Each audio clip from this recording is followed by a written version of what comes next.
Na.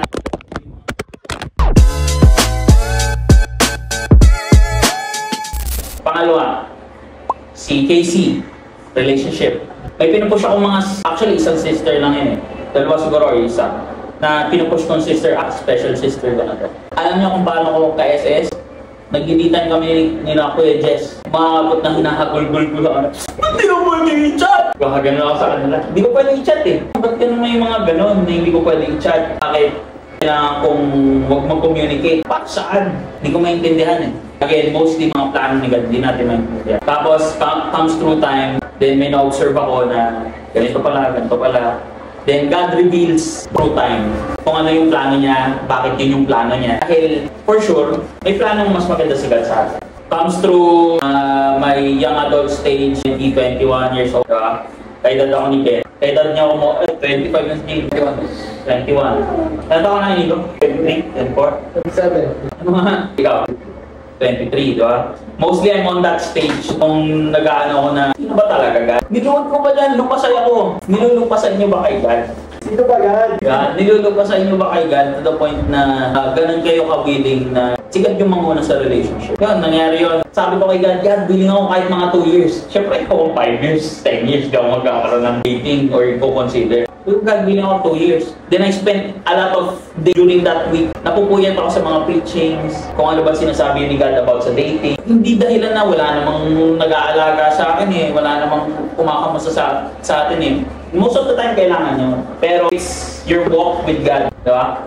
It's your walk with God. And ang nangyari, I find the love of my life.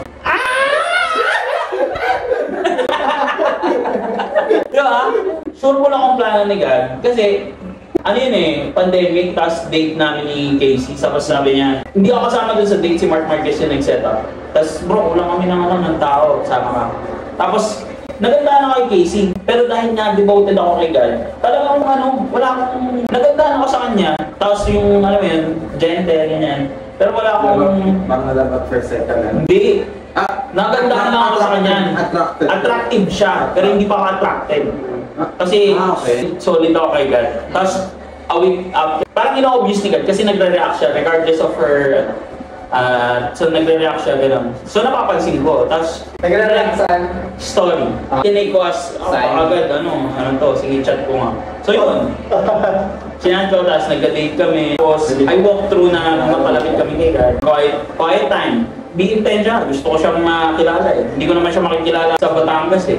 So, quiet time siya, pipiliin ka sa araw-araw. I would say na goal ko yun para sa amin, pero paraan ko din yun para makita siya or makilala siya, intentionally, spiritual. So, yun lang. Cut the long story short, pag inuna mo yung plano mo kaysa plano ni God, mostly you will end up with heartbreak, you will end up with deaths of relationship. So, hindi gusto ni God na magkaroon kayo ng love life.